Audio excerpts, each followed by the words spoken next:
Hey folks, and welcome to our 252nd episode. Today we'll be wrapping up John Wayne July in the month of August, right here on the Daily Ratings Podcast. Today, Vincent Daly will be rating and reviewing from 1951, Along the Great Divide by Raoul Walsh. We then have The War Wagon with the Duke himself, directed by Burt Kennedy. And now in theaters, newly released, it's The End of Oak Street, directed by David Robert Mitchell.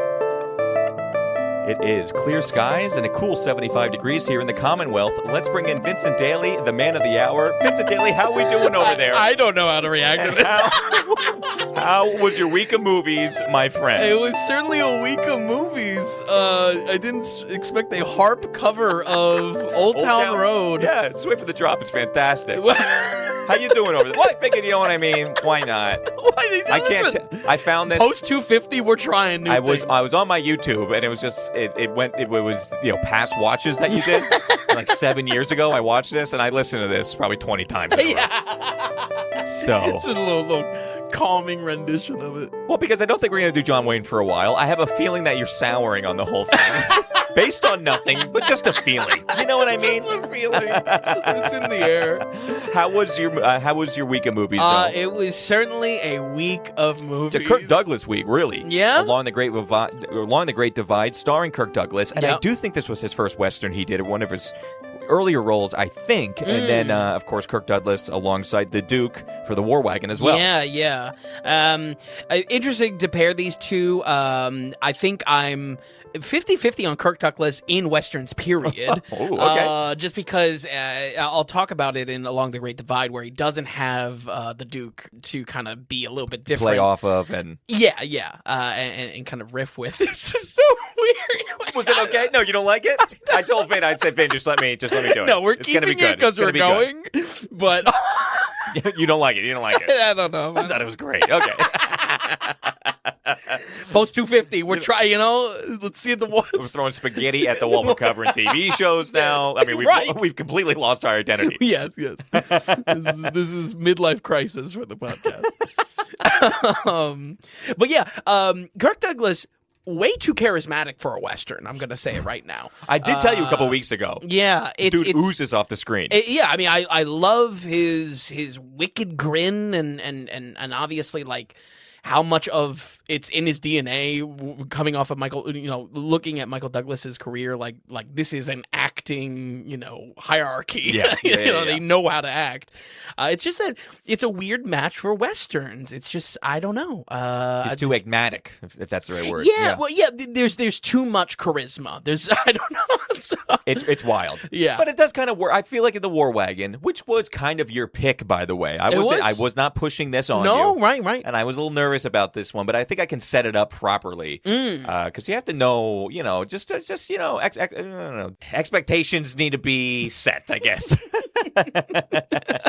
But we'll get into that later. Any opening notes? I really wanted to go see Oak Street personally. Yes, it wasn't on my top 10 or top 13, whatever we did at the beginning, most anticipated. But this was on my eye a little bit just because. I don't know. It doesn't have the biggest budget, but yet it's dinosaurs. It's got a big cast. I'm hearing it's rated PG-13. It's way below 2 hours, and I was hearing Spielberg-y type vibes. And 100%. Okay, that's to more me, Spielberg vibes than the Spielberg movie to come out this year. Okay, this is not. These are not bad things. That No. Like so, it's like a harken back to the '90s almost. And how do I not get excited about that? So right. I'm excited for Oak Street. It's not doing well, really, just because of Odyssey and Spider-Man still. Yes. Really getting just pushed underneath the rug because I feel like anything would be. Yeah. And it's a shame because if there was anything worth doing this idea, I'll say it in the review, it's a cheat code. Dinosaurs in a summer slot, like that's the cheat code for the box office. I don't know. I don't know if that's true. I wish that was true. I don't think that's true because I think we're doing... What was the last Jurassic Park, the Scarlett Johansson one? Okay, that one was like even overperformed of what we thought. Yeah, it did. But we didn't have as much going on that summer, and that also has Jurassic Park branding. Anytime you get away from Jurassic Park, I wish dinosaur movies did well. In fact, I wish we had good dinosaur movies. But what do we get? 65? You know what I mean? I was rudely reminded that as well, thinking of other dinosaur movies other than Jurassic Park. There's actually not much out there. It's almost like old ship movies. Yeah? There's not a lot to plug from, although those just happen to be better. Ship movies? Ship movies. Yeah, Master okay, and Commander. right. Yeah, okay. I didn't know you were just saying old shit movies. There's plenty of those. So a weird week, but we are wrapping up John Wayne July. This is why I say I kind of feel like next year might be it. There's plenty more to watch, but I don't want you... I kind of want to be a little bit like Jerry Seinfeld and go out on a high note. With John Wayne. Yeah. Again, I'm going to pepper him out throughout. Yeah. We will pepper him out throughout the year in the coming years. Yes. But as far as these John Wayne studies in the summer months, I don't want to bore you here. Well, I think we both talked about there's a lot of interest that we both have is in exploring his work outside of Westerns. Long Voyage Home is a great example 100%. of just like, wow, this is a gem and not his usual. It's directly in the face of the criticism John Wayne has all the time of just like, it's always the Duke. It's always the same guy. But, as far as Westerns, I would still like to keep with Westerns legitimately because like I like watching Westerns in summer. You know what I mean? There's something cool about it. Oh, completely. If anything, I think especially with the years that we tackle with John Wayne, it would really only be natural to start tackling spaghetti westerns, even the stuff that's rated on the website, the Dollars trilogy, maybe some more Italian westerns, More Clint, honestly, too. Yeah, exactly. Because we're a little low on Clint. And myself, because, listen, I like westerns, but I really have been Duke-specific. So even for my own, just my own catalog of films I've watched, I would like to up that up a little bit and actually explore some other people in westerns. Well, that's one of them, and should we jump back? Yeah, it gives us our other Kirk Douglas film. Let's do it. Let's jump. Any other notes though? Any trailer talk? Well, that's the thing. Oh. We should definitely have trailer talk. I did not watch any of the trailers. Well, that's not true. I watched you mean some like we had a trailers. lot come out? Yeah, we had D23, the Disney press conference that we get, a lot of news around Marvel. Yeah. There's a lot of news just in general of like announcements. Maybe next week if they're still there, but we might have missed the train already. That's fine. So. And just as a TV update, too, I did not get a chance to watch any Lioness 3. Oh! And I did not get a chance to watch Lanterns. Lanterns, one episode out. Premiere. One episode out. I didn't get a chance. I have barely been home since last Thursday. Yeah, you've been quite super frankly. busy. Yeah, I've been working a lot. So, I don't know. Don't worry, I'll get there. But not this week. I do not say this to fluff your ego or anything like that. I am very eager to experience Lanterns through your weekly check-ins of it. Because I don't have a lot to want to see it myself. Yeah. But you are going to be my lifeline there. That's okay. It's a bad lifeline. Yeah. There's a lot of air out of that life raft, I think. My knowledge base, I can't say it's too strong. Right. You're not going to be fact-checking them on Green Lantern knowledge. Nope. They can say whatever they want, and I'll be like, oh, okay, must be in the comics. All right. Yeah, they change his phrase or his chant, his oath. What are these rings about? You can do anything with them? Imagination. Alrighty, so let's go ahead and jump into these westerns here. We are jumping back to 1951, and this is in fact Kirk Douglas's first western that he's ever been a part of. He's the leading man here, and I'm happy to get Kirk. I can't believe I didn't pick up on that. Yeah, but his very first western. I guess 51 is kind of old for Kirk Douglas. Yeah. That man, I think he lived to 101. He's been doing a lot. that dude's solid. So, directed by Raoul Walsh. It's only an hour and 28 minutes, so not a slog. No? But, okay. Why don't you get into it? Dying to hear about Along the Great Divide. Well, we got Kirk Douglas. First, wait, no, I'm sorry. Oh. Why did you pick this? Oh, because we got Kirk Douglas. Okay. Okay, all right. Done and check. It is the tie between our two westerns this week, and honestly, I wish he shaped up a bit better than these two movies. I want to state right at the top, I really enjoy Kirk Douglas as an actor. I think he's electric on screen. I think he's cool as shit. And he is. In almost any other role, I would have liked to see him. But he shouts movie star when you see him on absolutely. screen. And we obviously have covered, very regal movie stars in the past. I don't know, something about Kirk Douglas. There's something special there. Okay. So, our director, Raoul Walsh, is someone I've really never come across. He rocks a pretty badass eye patch. Not the best news. He was casted in A Birth of a Nation. Yikes. Big yikes. Yeah. And he also did a movie called White Heat, unrelated to Birth of a Nation, I promise. That seems to be one of James Cagney's best films. Actually, James Cagney, another great example of like an old act. Yeah. Really, really interested in that. If anything, White Heat made it to the list to, eventually chip away at. Really, though, including this movie was all in hopes of a great doubleheader with our John Wayne pick, but I'm not sure we really got that. Along the Great Divide is an action western and odyssey to uphold justice against the snaky, shady things any captive would do to get free. Kirk Douglas plays Len Merrick of the U.S. Marshals, bringing an ounce of civility to the lawless West, but a little unhinged himself, breaking the mold on what we'd normally expect in a character like this.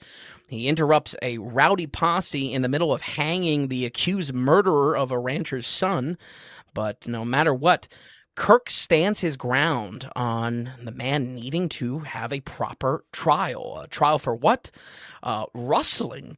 Being a rustler. I had to look this up. Cattle rustler. Yes! Yeah. Wow, you knew. And they kept on saying, he's just a no-good rustler. I go, what the hell is rustling as a crime is concerned? Like, what do you mean rustling? Well, tell the people what we got. It's that. It's a cattle thief. Oh, yeah, okay. That's all it is. But, they said it a lot in this, and I didn't know until the very end what it was. I just kept on thinking they were going to move on, or it was just like a little jab at him, And they're like, this was a whole plot point. yeah, exactly. Merrick doesn't think about the accusations one way or the other, though. Even if it was 10 men killed, he'd still take them in. Something's under the skin of our marshal, though, that might even serve as his backbone for justice, but nonetheless will make a long trail ahead of them with his captains testing his grit every step of the way. Kirk Douglas, really some incredible performance, or presence, I should say, on screen, as he does in our next film. I can't stress enough that, I like the actor. I just think it's a weird fit for the role, Mm-hmm, sure. But I'll be honest, like I said, he's just too charismatic for this role in a lot of ways. He's got this wicked grin that feels mismatched for this pillar of law and justice he's supposed to be, or the character is supposed to represent in the story. And honestly, it took me out of this a good couple of times where I was just saying, I really enjoy this guy, but it's just a mismatch in this role of a U.S. Marshal, and especially for how the character is geared for, how the character is tested in the story. Tom, it may have taken an entire friendship to say this, but I needed John Wayne in this role. Baby. And in 1951, we would have got a really good John Wayne. Absolutely. Wow. Absolutely. Okay, all right. So I was just warming my heart up for the next film. Yeah, exactly. Gonna butter him up. Can I make a point here? Yeah. Something I've really enjoyed, even just with John Wayne Westerns, when I approach it, just get the basic one-line plot of the film or something like that, the synopsis, I always okay, what's our man gonna be? So if he's a lawman, there's so many grades of importance. So is he just a local sheriff of a small town? Great point. Is he gonna be a ranger, a Texas Ranger, but nothing important? When you get up to U.S. Marshal, right. That's a lot going on. You're probably covering more of an expanse. The story can be bigger. The threat can be so much more. And there's a lot more going on that could just wreak havoc on the society of whatever it is you're dealing with. Usually not one man, usually just a whole posse of some sorts. Right. And I always like looking at that. What's the scope going to be here? Of course, John Wayne through his life plays all of them. And it's a big role. It's interesting that we have a charismatic young gun-ish. Yeah, and again, it's just something. Well, to your point, absolutely about the age piece. Yeah, because usually you want someone a little bit older, or something like that. Right. I mean, Merrick as a character, he's made out to be like a stone cold badass, but we really only get to see him unravel in the story. I feel like if we maybe got some earlier scenes where Kirk could have come off more stoic, maybe a little bit more of this pillar of justice he's supposed to be. Yeah. It would have been better at selling the character, but if anything, a combination of factors, your point that you're getting across of a young Kirk Douglas in this feels like a mismatch, also could be just a mismatch casting-wise as well. He's not crazy young, by the way. I mean, he was born in 1916, so by 1951. Damn. But he's still he's got young energy. He does. Again, he looked at 103. So that's crazy. Wow, good for him. As far as for Western heads, and if anything, referring to you most of all with this, there is a familiar face in Walter Brennan, having a pretty key role to play here as the accused rustler. Oh, is that right? He's number one bad guy. Absolutely. Timothy Pop Keith. Yes, Pops. He's not bad guy. It's Pops is an interesting character, morally gray, because not only is he accused of this, he still knows, even if he didn't do the crime, he's being kind of set up for the noose. Gotcha, you know what I mean? So he's doing everything he can to escape from Merrick as a character. And I feel like this morally gray, this kind of middle ground that he dances between gives, it not only gives Brennan much more to work with than his usual side performance as, like, I don't know, kind of the number 2 or 3 toothless lead prospector number, Okay. Yeah. Sorry. That's okay. That's all right. Because you got Stumpy on the brain right now. I do get Rio Bravo. I do have Stumpy on the brain. But this character complicated the plot in an interesting way. So, in fact, really every character is like this to some degree. And I feel like it's my sole point that I would say is worth a recommendation, that even though our Marshal remains stern on this journey, we really see how everyone gets a bit shady under pressure, which was pretty interesting. Despite that interesting nugget, writing here wasn't always the best, though. I don't know if it was just me, but the script and dialogue just sounds robotic at times. There's an early line, but great example.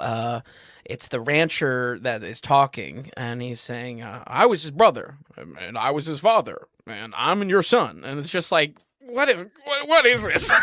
This is terrible. I would say, don't get me wrong, I like that at the heart of this Western is an action-driven plot about getting the prisoners through hostile territory, and I certainly enjoyed how alliances get twisted the longer we get into the journey, but when you consider the ending of the story will end up in a courtroom at some point, it feels like something else should have been the priority in the runtime, and it's also another tally for yet another 1950s movie that can't resist a courtroom scene as the climax. I don't know what they were drinking in the 50s, but this is not a climax, you know what I mean? For you, at least. A slow death, But seriously, it's like the decade of it's just your worst like, nightmare, I know. How do we end it? Right. So we need to talk about justice, We're American. I think this shook out as mostly a standard Western, though, with some interesting touches and some unfortunate stumbles every now and again. Like I said, I really enjoy how the principles of Merrick as a character and the law are tested against the always unforgiving frontier. But unfortunately, the simplicity of this action-y feel, though it kind of really did connect itself to War Wagon, also made this kind of blah to check out in modern day. If you're looking for something like this from a similar era of Western, I'd actually recommend a previous Western we covered. This is... I don't even know what you're going to say here. This is Tom's delight. Love it. 1948's Three Godfathers. Oh! Woo! I thought you were going to say Red River with 48. Wow, you got me good with that one, Ben. Well, it's about the journey. You know what I mean? It's about what happens in the desert, Wow. But... Man alive. Okay. For now, we're going to go ahead and give A Long Great Divide 1951 a 60 on the dot. A 60 on the dot. Okay, not terrible. I think that's a great rounded thing where maybe not for most people, but even for me, maybe I'm interested in still checking this out. Yeah, I would say for Brennan and... I don't know. Young Kirk, here's the thing. So the reason why I asked you, too, why this one, I understand the Kirk Douglas of it, but, if he's in 10 Westerns, I don't know if you went deeper than that, or this was just early on, and it caught you in a certain way. This one was early on, and was early in my list of Westerns. Okay, so you had this one for a while. Yeah, so I don't can't track it back to when I got recommended this, or what I maybe saw to pull it, but yeah. Love it. Okay, so along the... 60%, not bad, not terrible. Not bad. For 1951. For the right audience, I will say. Exactly right, yeah. Which you can say about a lot of Westerns, really. So true. The genre in general. Yeah. So 60% for Along the Great Divide. Now, here we go. I don't know when the next time is we're covering John Wayne here, but it's 1967. Meanwhile, your birthday list for next year is all John Wayne. Already planned out. This is 67's The War Wagon. It's an hour and 41 minutes. And I think when we were talking about, which one did we watch? Real Lobo. So after we finished that up, and I was talking about, I just had to watch Chisholm. This was all podcast. And I brought up War Wagon, and that's when you were like, maybe we'll cover that in the future, or cover that soon in the coming weeks. I almost feel, I think I gave you a caveat of just letting you know we're getting close to 70s Wayne. We're now in late 60s Wayne, and just be careful because with him getting older and a little bit maybe slower, but that classic John Wayne in his professional way in the projects he chooses, he's trying to go with a softer, oftentimes more pro-American, but not as gritty, gory that the spaghetti westerns are bringing in. He's actively pushing against the blood and guts. Right.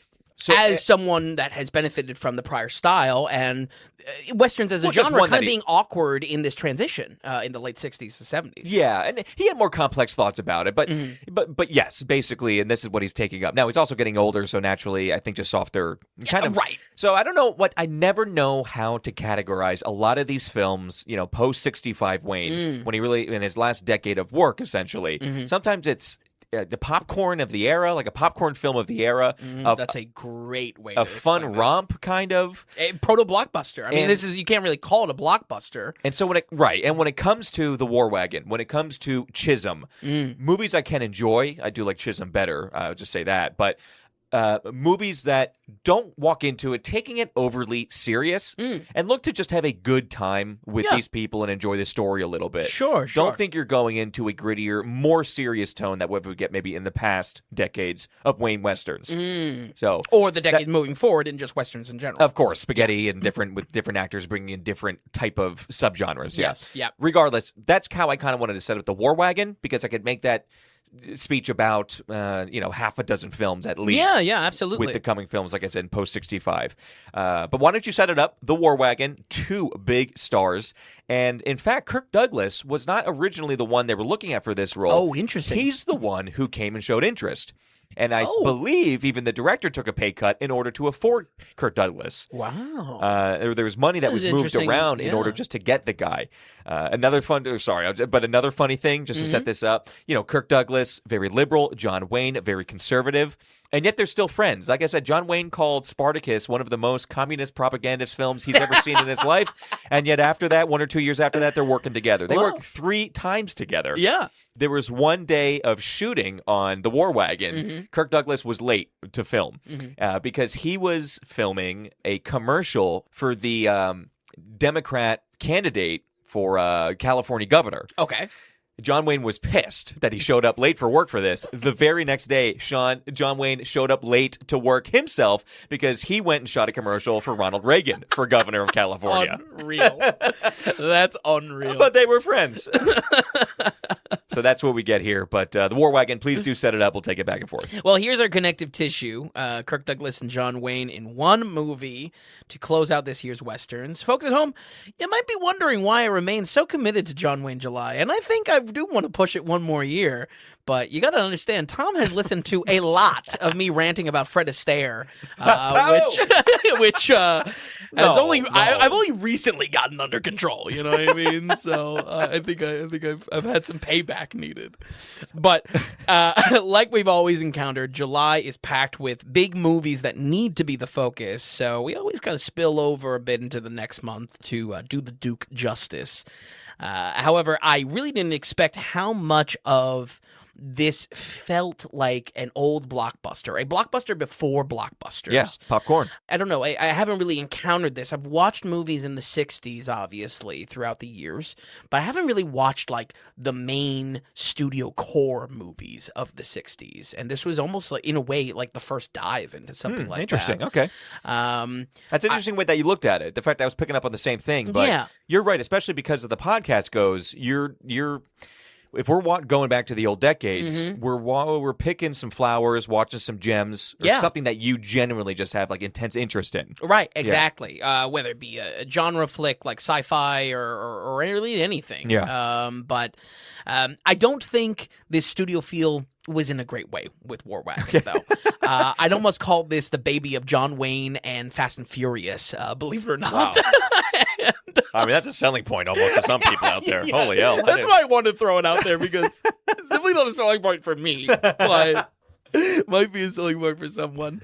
The War Wagon is a Western heist movie that operates off of the charm of putting two of the most iconic actors together on screen, and unfortunately not much more than that. It really wants it to be carried by putting them on screen. Like our opening theme song tells us, I kid you not, every man is just searching for a wagon full of gold. News to me. I'm a man. I'm not searching for a wagon full of gold. We got to talk about this. You know, I mean, almost the first fork in the road. Breaking it down already? Okay. Yeah. All right. This theme song might have taken this down a few notches for me. I'm sorry to say, Tom. I didn't love it either. No, I didn't love it either. Yeah. It felt so bad. a little on the nose, I guess you could say. Yeah. Not only was it like a bad song, bad theme song, bad music. It was too rompy. Yeah. It was too rompy. Yeah, it set the tone in a bad way, where I feel like, let me figure out the tone myself a little bit. Believe me, I was thinking the same thing, especially about you, and I was just hoping that, wow, all the horses on screen, and they're really moving the War Wagon. That's true. I was like, I hope Vin's enjoying the visuals at least. Yeah. Action-wise, there was good production. John Wayne plays Taw Jackson, just another great name. Phenomenal name. What is with this? I'll tell you, Does he sign off on the names? Whenever we have kids, just give me the John Wayne character list names. Yeah. And, throw a dart, really. Yeah, absolutely. It's going to be a winner. Maybe a coffee table book that we make, the Daily Ratings makes. What a great idea. What a great idea. Fantastic. John Wayne names. But yeah, Taw. Yeah, Taw Jackson. T-A-W. Yeah. Once a landowner done wrong by a crooked mining company, along with Kirk Douglas playing Lomax, a hired gun and safecracker that has targeted Wayne in the past. Taw's land was stolen from him by framing him for something he did not do, leaving the evil industrialist Pierce to pick the land clean of gold. Now out of the can, Taw is looking to stage a heist of Pierce's war wagon, an armored, horse-drawn tank of sorts, just when it's ready to transport $500,000 in gold. Our time is filled with getting the gang together, as any heist focus should be. The gunslinger, the safecracker, demolitions guy, and more playing necessary parts, but Pierce is wise to the game and will up the stakes in order to secure what he has stolen in the first place. I want to say my issues, all of my issues with this movie roll up to Universal Studios kind of producing, and again, because everything just felt like a studio blockbuster in a weird way before blockbusters existed, And one that doesn't, trying to hit maybe 10 marks and slightly missing on all 10 marks. Yeah, exactly. Right? Exactly. Because what you just said, that sounds great. Pull together a gang of like maybe some morally gray people, but really trying to get together to screw over the actual bad guy. Absolutely. A little bit of Robin Hoodness to it, because, Taw is obviously wronged. He's not resorting to this crime other than like kind of a noble pursuit of it. But so the rubric is there. Yeah, absolutely. Yes. That's where I was so frustrated with this, because I was like, on paper, I should like this. Right. What's going on here? And even knowing, I didn't know exactly the premise of this, but I knew it was more action focused, action themed because of the War Wagon. I didn't think it was going to be. You know what I mean? Why can't I think of the Kirk Douglas war film? The Paths of Glory? Yeah, I didn't think it was going to be like Paths of Glory. But, I might be mostly joking calling this Fast and Furious or Fast and Furious Western, though they do share the studio above them. That is Universal. Sorry to say. But often how the stakes were raised in this felt very cheap and focused exclusively on spectacle, even if it's all saved for the finale. And examples of the studio feel are all over the runtime, too. Set design, I felt, was just way too loud across the board. At times this felt loud. Okay. Yeah, it felt like it was pulling from like 3 different sets on like the studio lot. Like the Chinese saloon? Yeah, the Chinese saloon. I thought you'd like that. I mean, interesting, plays into other issues I have though.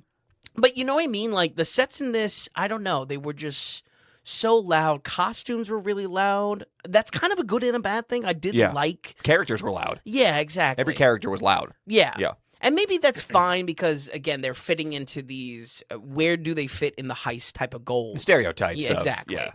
You got the tracker, you got the lock pick, you got Demolition's guy. Yeah, absolutely. Yeah.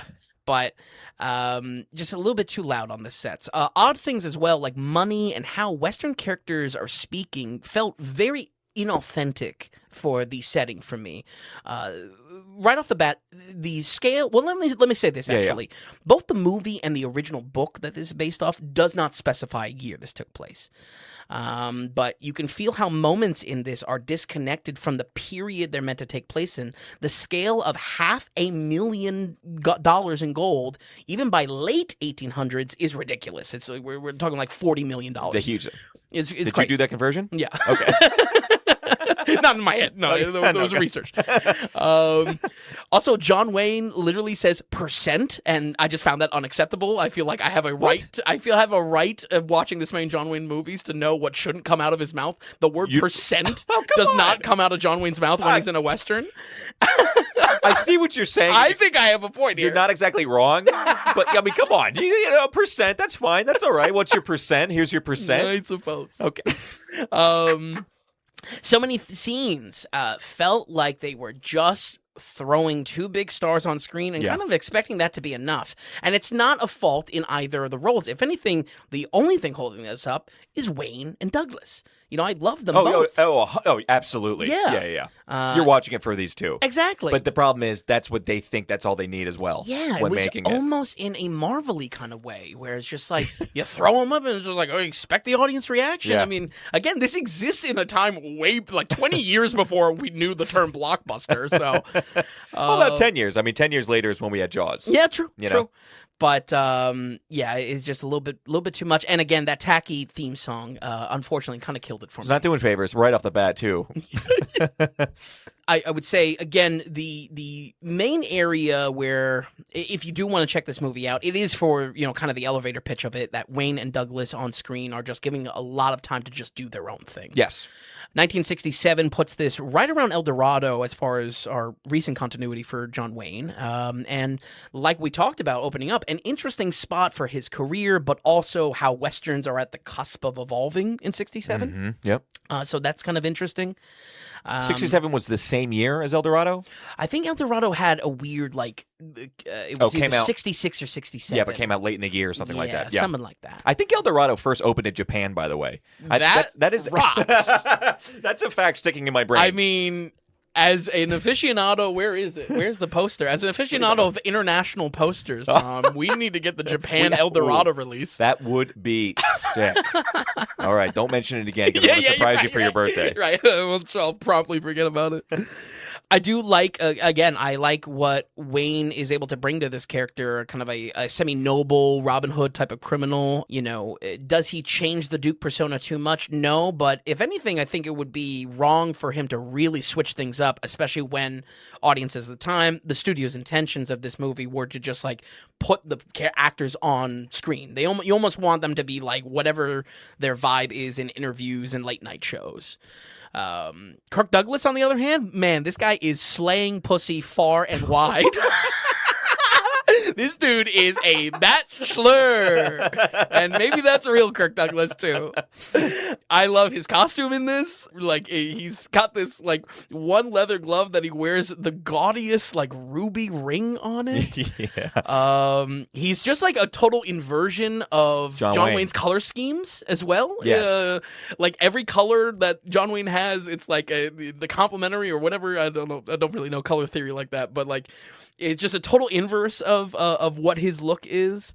And I think he fits much better than Along the Great Divide as this like anti-hero companion to Wayne. Mm-hmm. He's, you know, they make fun of him a little bit. You know, he kind of has some mud in his face at times, but it was a good inverse of what Wayne was about. It was the exact 180. Yeah. The way he was getting on his horse. I mean, just jump up on the back of it. Crazy. He had charisma all over the place. Crazy.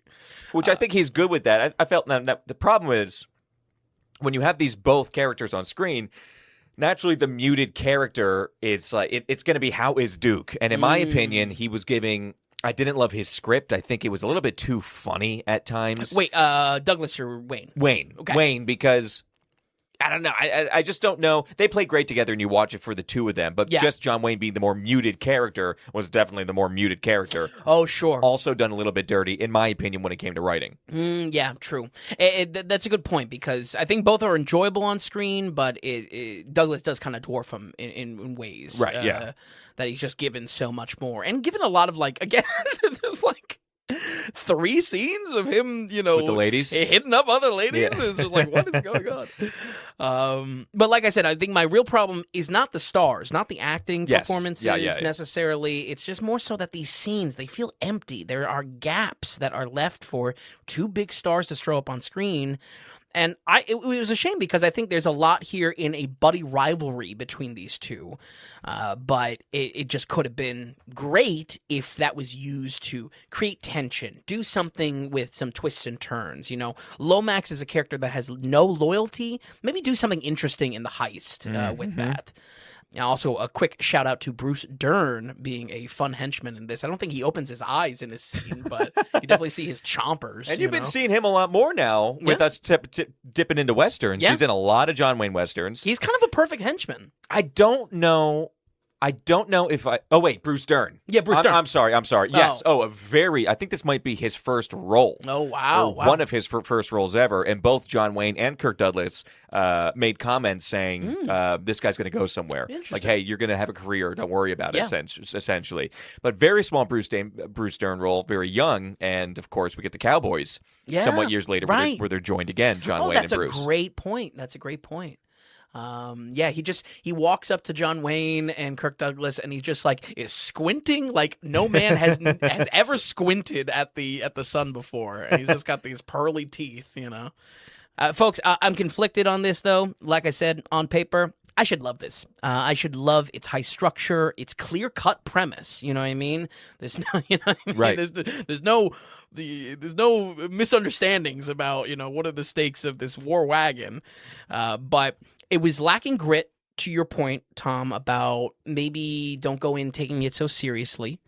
It does lack grit in its crime feel and its crime theming, and instead made it plucky and noble, much like Rio Lobo that we covered a few weeks back. Maybe if this wanted to be an action Western hybrid, we could have used some more action beats leading up to the job, some twists, some complications in getting the crew together, like I was saying with Kirk Douglas's character. But as it stands, everything is geared for the big finale, and I don't know, man, it's John Wayne making Ewok traps from Return of the Jedi. He's like he's stringing up logs. What, we got to knock over an ATSD? Right. Like, but yeah, that's all I really have about to say. Not a great close to John Wayne July, but we will return. The War Wagon, 1967. Gets a 46. Okay. Tough one for John there. We're usually been above the 50s. Yeah. Okay, so here's the thing. One, I think I just naturally have a better time with this than you, and that's why I wanted to put the caveat out there at the very beginning. Have fun with this one. If you want a serious film, you're not going to get it here, so don't think that you are. In that sense, I think the Fast and Furious comparison is a little bit useful. Absolutely. There's some other things that happen that's kind of fun, and getting the gang together, and they need to get... Listen, anytime in a film you have not liquid nitrogen. Nitroglycerin. When you have nitroglycerin as a plot element, I am in. I love nitroglycerin plot theming. I'm with you. So that is throughout this film, and I enjoy it. Again, the end heist overall, I don't know. Is it great? No. But is it kind of actiony and quick? Yes. There's a lot of horses at times. You got things. You are moving quick, and they're not always doing the trick of just speeding it up, filming it slow and speeding it up. I agree. Which I like. But yeah, there's not much more to say about it other if you are finding this somewhat interesting after mostly shitting on this. It is a chase. It's let's get what's owed, and it is a heist film, and there's something there. Yeah. And I somewhat enjoyed it. I somewhat enjoyed getting the band together. But the biggest selling point, as we said over and over, is these two. If you think you're going to have a good time, go have a good time with these two. And just butting heads and acting together with totally different styles, the two men themselves, and then the characters, the way they're written, it really is opposites. Yeah. Yeah. So yeah, that's what you get. There's not even any really notable other people to even talk about in the film. When you said Bruce, I was automatically thinking Bruce Cabot, who was the main bad guy. Yes. We have been seeing him more and more in John Wayne films because he's a huge actor. Yeah. I never liked him as the number one bad guy or taking up too big of a role. I've always liked him more of a side piece. I don't know if I can't take him too seriously. Probably as far as bad guys go, I like him the most in Angel and the Bad Man. Oh, okay. Actually. Interesting. But when he gets into, for instance, he's in Chisholm and plays a bad guy, but he's not the number one guy. He's actually more of a kind of a henchman. Yeah. So anyway, again, small things to say there, but it's John Wayne 67 and Kirk Douglas, and that was the War Wagon with a 46%. Sorry about that one, V. Sorry, Tom. No, see, that's what I don't want it to be like. I don't want you to, one, I picked this one. Yeah, that's true. So there's definitely no guilt with it. But two, I mean, like, I don't want to experience the bad with John Wayne, but I also need to. I feel like I need to explore a little bit of it because we covered like all of his best, and it's in the sense that we need to explore him. Yeah. And there oftentimes, even me sitting down by myself and going through a lot of his films, is where are the gems no one's talking about? Yes. Now, for me, that's why I like The Long Voyage. The Long Voyage. Yes. Yeah, sure. Yeah. But even with West, he's like the fifth cast man in that film. Yeah, true. But more so, even with Westerns, I like Comancheros. I really like Three Godfathers. These are the ones that no one ever talks about. And there's some others in there. You and I even the Cowboys, never talked about. We love the Cowboys. Yeah, absolutely. See what I'm saying? So we got to explore, but I do think we're going to get some good ones next year. We still got True Grit. We still got... No, I know. I'm with you.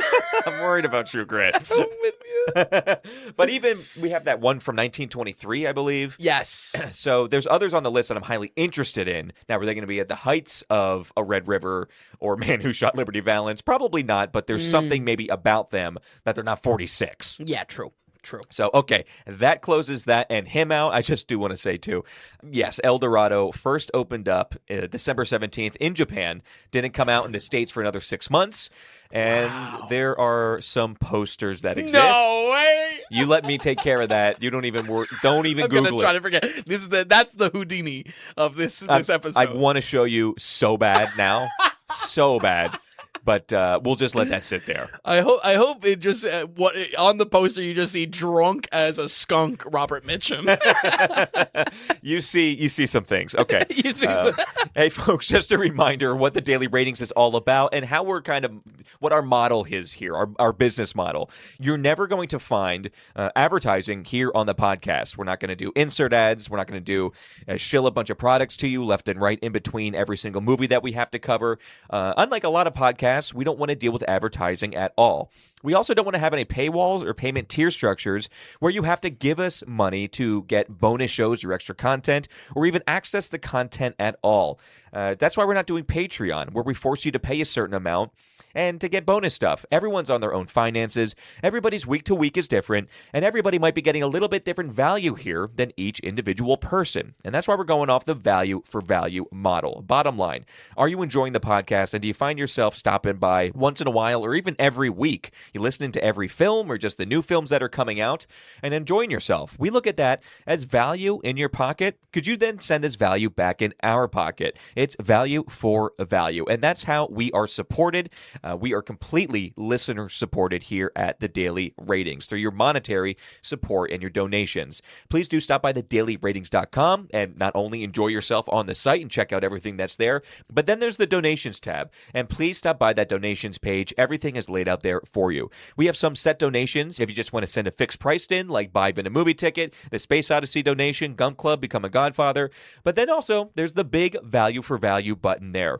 And you click that and it's whatever amount that you want. If your finances are looking really good, you can send in $100, $200, $300. If your finances are a little bit rough, but you're enjoying yourself, are we worth a cup of coffee? Are we worth a cup of coffee a month? Because you can set up a monthly as well. It means the world to us. Then just send us in $5 if that's what you got and that's what you're feeling.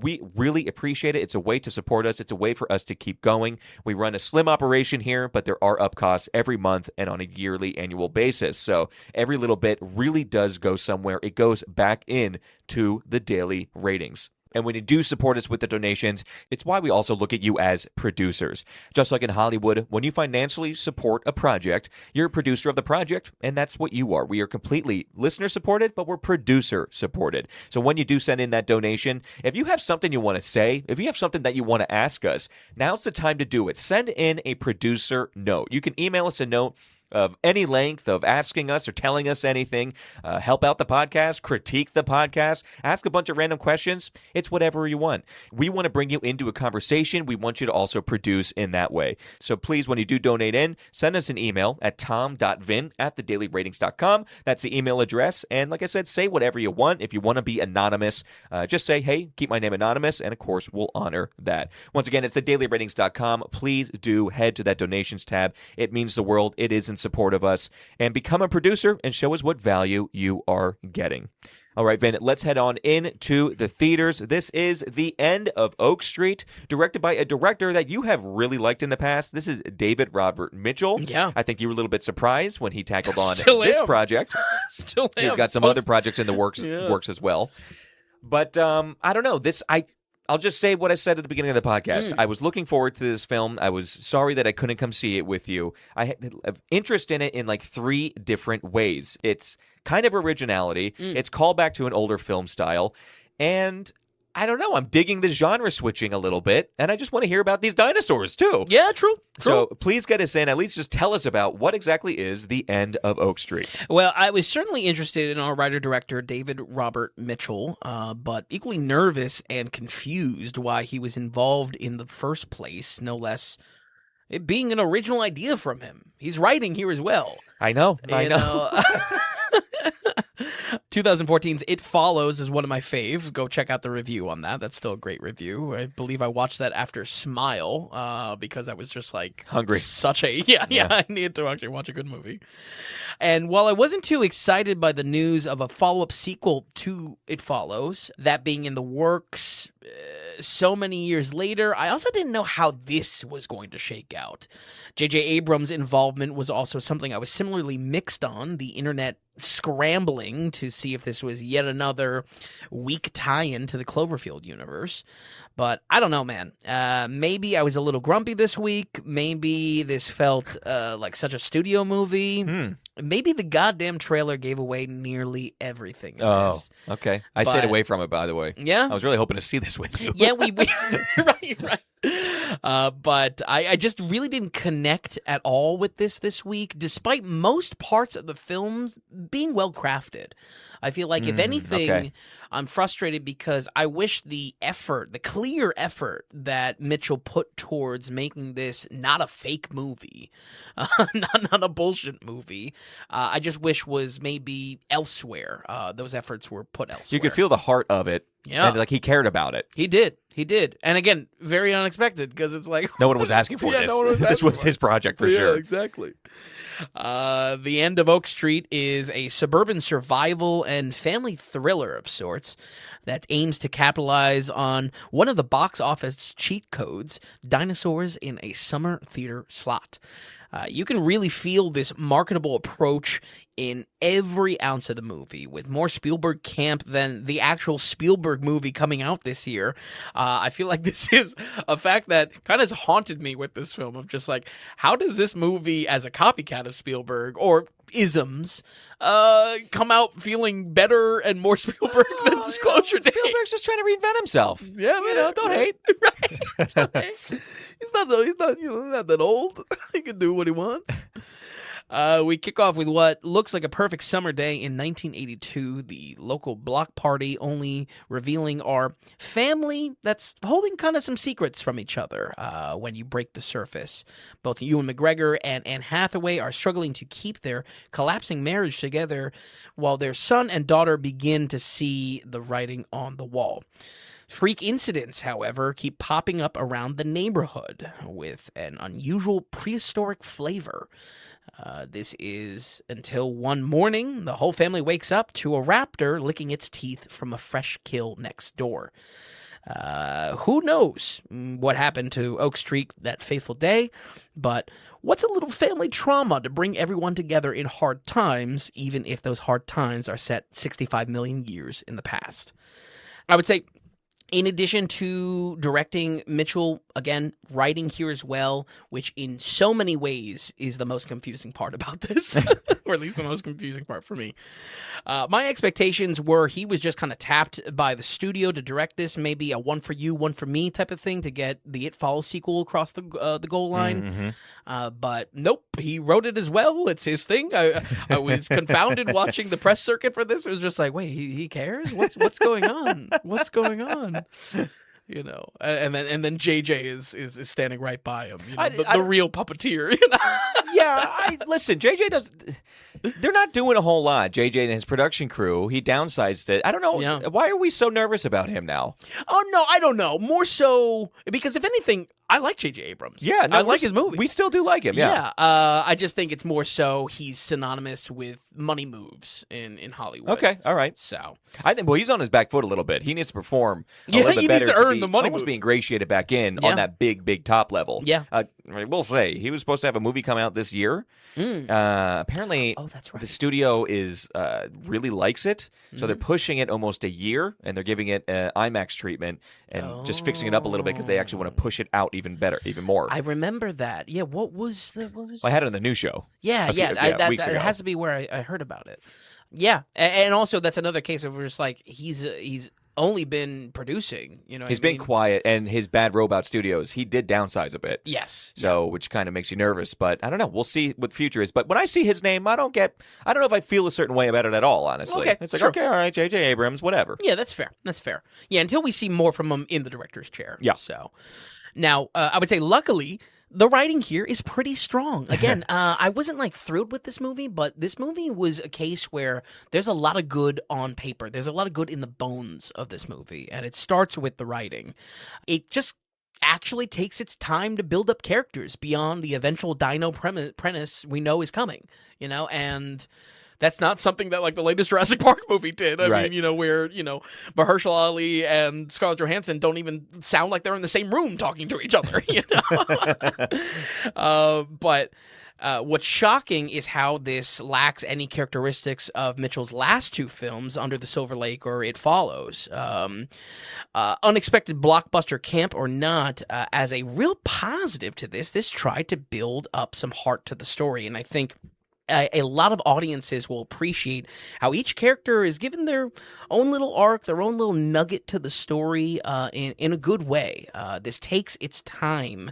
And in some reality, I would say, well, just get us to the premise. We know it's going to be dinosaurs. Just get us there. You know what I mean? Oh, don't waste my time. But the time spent to get to that, get to the hook, is well-deserved because each character really has something to either an audience to latch on to or just built up properly. There's some real heart here. Some of this also is Spielberg camp. Some of this is a little 80s Stranger Things vibes. I'll be honest, a bit played out by this point, but it also does serve as shorthand to give more room for little wrinkles to the story. I personally just think that the most glaring issue here is occasionally a mismatch in tone, but I also think that's kind of the point of mixing dinosaurs into this. I think that's absolutely the point. Yeah, it wants the clash of the two. I just think certain areas, the camp well exceeds the dino theming to this. You combine that with Giacchino doing a score that felt like leftovers from Fantastic Four, legitimately feels like a Christmas movie at times, and it's just a bit unexpected of what tone. Oh, I was hoping Giacchino was kind of going to crush this one. Yeah. I have to say. I mean, I guess if you're really into the clash of family fun times with dinos, it might serve its purpose. Well, But- Giacchino can be quick, fun, and a little bit campy, actually. And yeah. he does a lot of kids' films. And then he can also get super, super serious. Him and JJ work often. I mean, he was Yes. the guy doing Lost, Yep. Mission Impossible 3. You know, I mean, and Giacchino, he's working every year, multiple films. But I don't know. I thought he was going to work really well in this. Listen, I think it's it'll be a heads or tails you call when you experience it. Okay. You know, when you check it out, just because it's if everything is landing, and then the soundtrack will land with it as well. So, Cinematography has some interesting symmetry within the frame, something that might jump out to you, something that might not. Michael Gialucas? Gialucas, yeah. Yeah, okay. Yeah. Mike. Hey, Mikey. Mikey's working with Mitchell once Also again. did Split, It Follows, Reptile, Yes. Us. Yeah. So yeah. Gialucas, he's a good cinematographer. He's got style. He does. You look at these films, actually, there is continuity there. Yeah, absolutely. And I like that he's returning to work with Mitchell. Mm-hmm. So you can really see this in a trailer, or in the trailer, that there are these close-up shots on faces that the movie is fascinated with. You'll notice often how they will fill entire one sides of the screen with a character's face.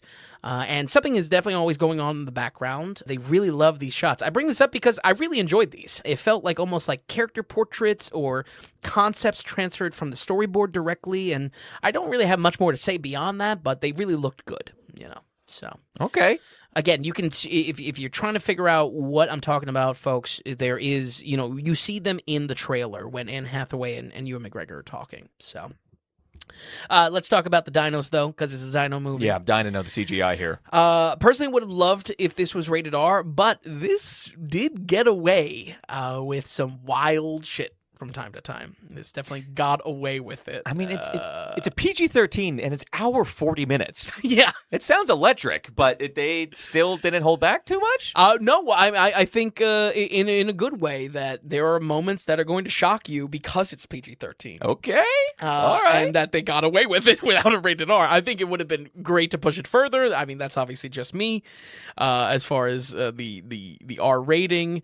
But I'll tell you, Tom, I completely agree with a sentiment online about this film that this captures the shock. If you watch this with your family, that maybe kind of goes back to that original Jurassic Park back in the day, where it's like, all right, the kids are going to watch this, but the kids are going to remember this years down the road. I don't. It's a true PG-13 film. Yes. And I think that is a real big win for the movie. Okay. You're selling me a little bit on this film right now. I don't know if I should be. From the get-go, you're like not hot on it at all, but everything you're saying, I'm like digging. Well, that's why I said, I mean, I wasn't like thrilled or really bought in with this movie, but I also think, like, technically speaking, it's a well-made movie. There's some shit here. Yeah, there's good bones. Okay, again, let's talk. I think it's a sub $100 million film budget. So how is? Yeah, I saw 86. Yes, floating around. exactly right around there. Yeah. How is the CGI? How do they look? Well, the dinosaurs, I think, look pretty good. Okay. Design-wise, pretty cool. There you get a lot of cool touches as far as like variety of species on screen. Mm-hmm. There's been a lot of praise of just like putting feathers on the dinos, a la, new developments and Yes, yeah. In dino science, I don't know. I was really scrambling for the what dinosaur science is called. Anthropology? No, anthropology is humans. Isn't it paleontology? Paleontology. It's Ross from Friends. You should know that. Definitely not. I think my issue, and if anything, I'm very curious if you circle back for this and watch it, what your thoughts are. My issue is more so with the dinosaurs maybe lacking some weight transferred into the action. Like, they look great. Even the action sequences themselves, they're not bad. They have a lot of flow. The action is intense, but just like specifically actors interacting with the dinosaur, it just felt like they had no clue what was going to be there. There's a disconnect. Yeah. Okay. And that disconnect would have been solved with a stunt guy, a prop, a puppet. They were doing their best with tennis balls, basically, probably. Exactly. And I think there's a real big disconnect. Well, not maybe real big, but a slight disconnect there. A great example of this is an early chase scene with the family. Again, nothing is bad about the action or the flow or the choreography to the scene, but there's just not a lot of connection with the dinosaurs. Obviously this was always shot with CGI in mind. I maybe point to Mitchell not typically using CGI as maybe a little bit of an awkward area with that.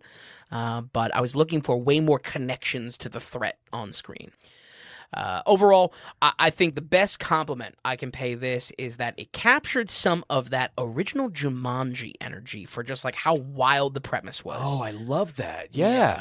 Where, I wasn't even thinking about that. You want to watch it because you're like, well, I want to see where that goes. Yes, of course. It's a good hook. It's a good elevator pitch to it. In a lot of ways, I wish I was more thrilled with this because once again, I've repeated now multiple times, I think this gets a lot of things right. It has good bones to it. Yeah. When it comes to the story especially. And that's really where I doubted this thing. I was just struggling to really care while watching this, and much like its 11th hour name change from Flowervale Street or whatever it was, I'll probably forget about it entirely before the year wraps up. Man. We're going to go ahead and give End of Oak Street a 61. Okay, all right, okay. Yeah. You gave Jurassic World Dominion a 47, Jurassic World Rebirth a 56, Jurassic Park 2 like a 38, because that has dinosaurs on the streets as well. All right, this gets a 61%. Might get some flack for that JP2 review. All right, now you listen. That's it. I'm fine with this. Okay, all right. And I'm excited for this film. I think I'm going to love this. I do think you're a little dino.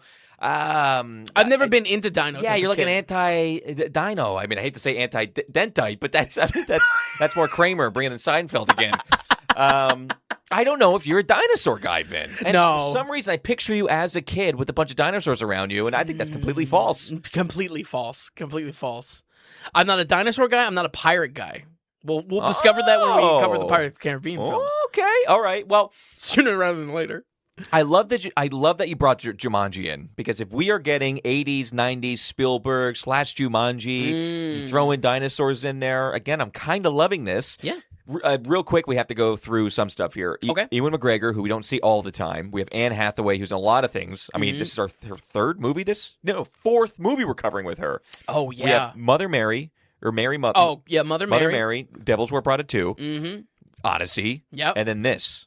And is there one more with her before the there's- end of the year? There going to be. I'm sure there is. We got a lot of Bobby Pattinson coming up, but what?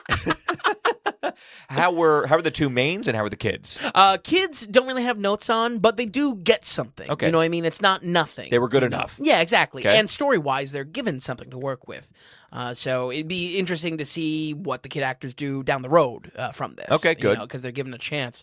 Anne Hathaway plays probably a very typical role for her, but again, not bad. She obviously is able. I mean, I feel like if there's a trademark of Anne Hathaway's acting, it's in her emotional trademark. You know, Her face. Yeah, definitely. She's really able to do so much in like internalizing pain. It's why I can't stand here in real life. right Many times. Oh yeah, you've commented. But, you think she's a theater kid that never got the kid out of her. But that being said, she's great. There goes my chances with Anne Hathaway. Sorry. But on screen, she oftentimes, and I'll give it to her, she's crushing it a lot of times. Yeah, absolutely. Ewan McGregor, probably the most interesting. He plays a very untraditional Ewan McGregor character. The dad is like struggling for money. He delivers pizzas, and he's like the best dad ever. Okay. Like, but yet he's having marriage trouble. You know, I don't know, maybe a little bias. You know, but there was a really interesting. I was looking at him the most because it really felt like he was trying to do something entirely new from what the usual That's character good. he would play. We just don't see him enough. Yeah, I agree. And he does some smaller roles, of course. Sure. And, I mean, he came back for the Obi-Wan show, but we don't see him enough. I think just because he's in that small club of mine that I have in my head of like guys that don't age. And honestly, So true. if he just gobbled up and took over Paul Rudd's career, I think that would be like better in my Ewan opinion. McGregor is Ant-Man. Yeah.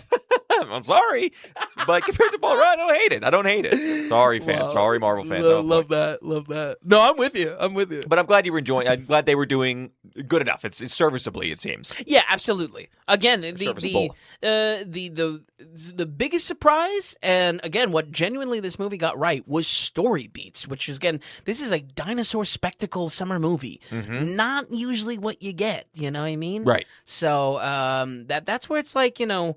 I wish I liked this movie more. I think it was just a lot of mix of just like I saw everything in this trailer. Again, I was kind of in a crummy mood watching this, but I just wasn't hooked in the way I wanted to be, or even the movie deserved to be. So I think I got to watch all of the dinosaur movies. You watch all the dinosaur movies and find the bell curve. So I'm saying, it's a 61. It's a 61 daily rating. What would the bell curve? You know, what would be What's the the What's a Tommy Two Shoes on the dino scale? We can call it. Yeah, you're right. Well, we always say with I don't know. We always have that if you're more biased towards your sci-fis. Yeah, absolutely. You know what I mean? It's a real thing. Yeah, it is a real thing. But I don't know. I like that review. You said a lot of things that got me excited for it. So listen, if I had the that's time, great. Honestly, if I had the time and wasn't working as much as I was, I would be probably going to a very late showing for it on my own because my excitement is up on it. Yeah.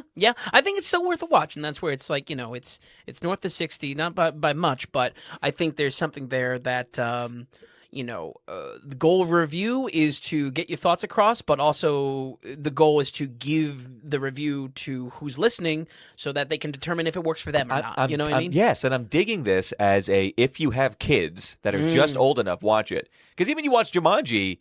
Oh, yeah, watch well, that at a young scary. age. It's got weird things going on. I remember Jumanji extremely well for some reason, and I think it's because of the shock. And I just think we bring it up often, but any single time you get a kid-ish friendly film that plays to adults as well, it's a good. We always dig that a little bit. Yeah. I have respect for that because of how much they went away. Yes. To be honest about it. Oh, for sure. Right. It's a thing of the 90s, no longer. Right. What I mean? And just past it. I mean, it's it's just gone. Yeah. For the most part. Okay, Vin. Looking at these scores, I don't know what this week was. Yeah, that's what I said. You're like, how was your week of movies? It was a week of movies. Any final notes? Anything you want to bold or highlight? Roll credits? What do you want to do here? Well, we got next week. Next week, I think, might be 3 new movies. We're definitely, like we talked about in the previous weeks, originally we're supposed to already cover Camp Miasma. That'll be for next week. Same thing for Tony, the Anthony Bourdain very excited for Tony. Yes. A younger era Tony biopic, Tony Bourdain, but it's got our guy Dominic says in it. We've been dying to see what he's been up to since the holdovers. Yeah, basically. So if you've been listening that long to us, folks, you know how hot we were on him. He got the very first Keep an Eye Out award. Yes. At the Tom Dailies. So true. And this is what we've been keeping an eye out for right. for years. Because it's basically like, all right, well, he has the hair of Tony, so just do it. Last spot of it will be a movie called Hot Spot with Noomi Rapace. Looks to be a cyberpunk action movie. Okay, that's for sure happening? I don't know. That's where it's up in the air. Can you probably get to a theater and actually get to it? Exactly. Yeah. It's either this week. I know there is a wider release maybe next week. It's more so just that it's a foreign action movie. I don't know where it's going to shake out, but I am interested in it. It looks very, very weird. Okay, so. If we can't see it, I would say fill that third slot in with something nice for yourself. You got these lists. We've been enjoying going back and watching some of these bigger films, even if it's not that big, but watch something that you're excited for. Might be James Cagney. Might be James Cagney. Okay, well, I'm not going to say no there. It's a pretty old movie. I mean, we could do Friends of Eddie Coyle if you want to do Mitchum. Oh boy, listen. got the hook. Okay, folks, man, thank you so much for these reviews and stopping by here this evening. Folks at home, we'll run these scores down one more time. We have Along the Great Divide with a 60%, The War Wagon with a 46%, and The End of Oak Street with a 61%. Always a blast week after week, folks. I'll be back on Tuesday for the new show, and we'll have Vincent Daly right back here next Thursday on the Daily Ratings Podcast.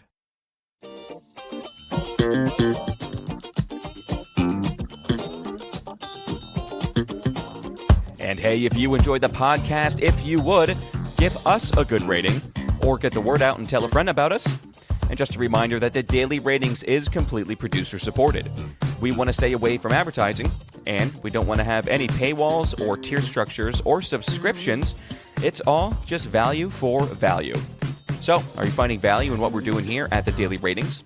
Then become a producer and donate whatever amount of value that is. Just go to the donations tab on thedailyratings.com, and while you're there, be sure to check out the massive amount of films that Vince has rated. So thanks so much, everybody. We'll see you next time on the Daily Ratings Podcast.